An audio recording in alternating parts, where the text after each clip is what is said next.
Ici et maintenant, 24 heures sur 24, sur Internet, ici et maintenant.com. Voilà David, c'était tout pour aujourd'hui et bonne émission avec vos invités. Merci François, surtout Maître Henri Caillavet est avec nous aujourd'hui et Maître Christian Etier aussi. Et restez à l'écoute de votre radio, tout de suite on sera ensemble.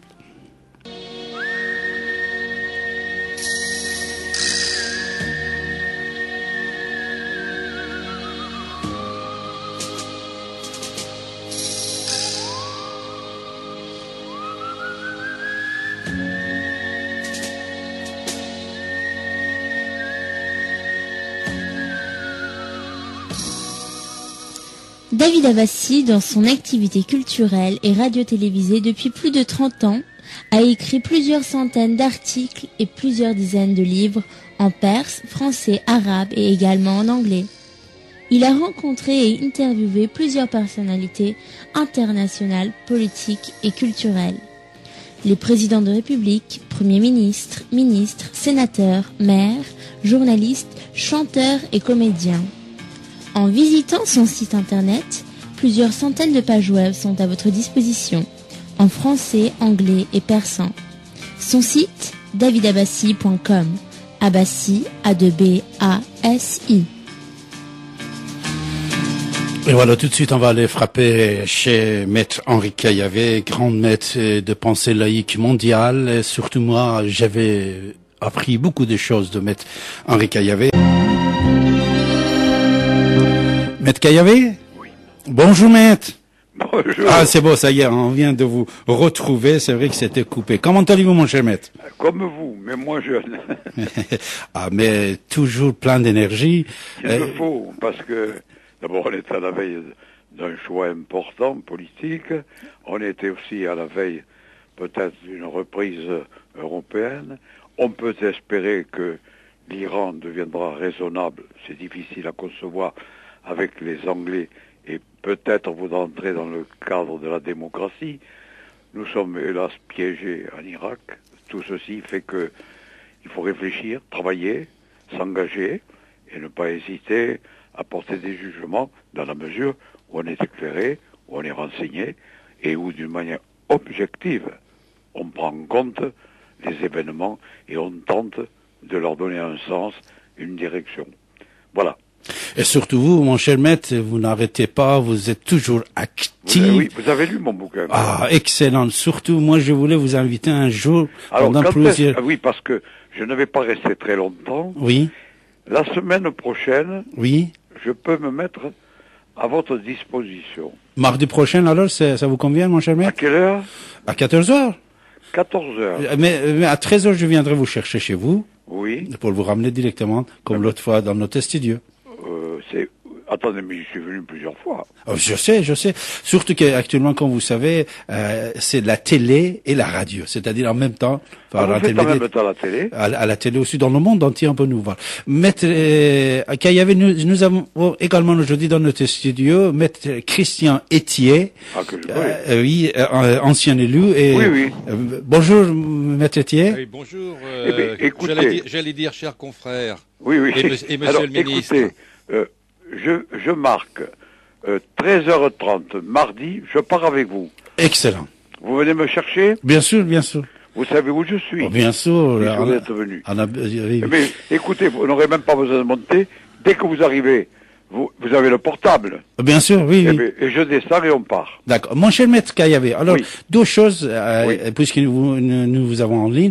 Première chose, la semaine dernière, on était témoin qu'une personne était allée en Suisse pour mourir en dignité. Il y en a beaucoup. Il y en a beaucoup qui vont en Suisse. Il y avait des femmes qui allaient en Angleterre et en Belgique se faire avorter. Oui. Et maintenant, il y a des gens qui vont en Suisse pour mourir dans la dignité. Alors pourquoi dans le programme des candidats présents, une douzaine, personne ne parle pas de ça? Est-ce que vous n'avez pas pris... Si. Oui, c'est qui alors? Je vous le dirai. Le Parti Socialiste est très proche de la demande de la DMD. Je suis toujours le président d'honneur. Oui, bien sûr. Par contre, M. Sarkozy et l'UMP ne sont que favorables à la loi dite léonétique, que je conteste.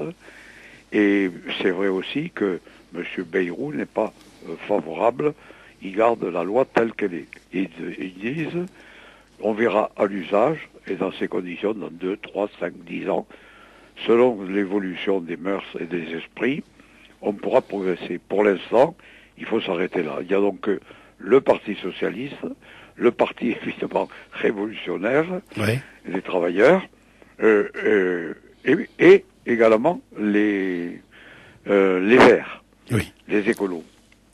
Exact. Donc je vous en parlerai. D'accord. Maître Caillavet, Maître Christian Etier aussi, je crois qu'il va vous saluer.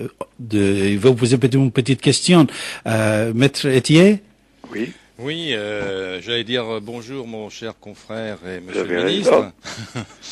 Et enfin, j'admire effectivement à la fois votre sagesse et votre vivacité d'esprit. Vous savez, à 93 ans, c'est pour ça que je l'admire. Nécessairement devenu sage.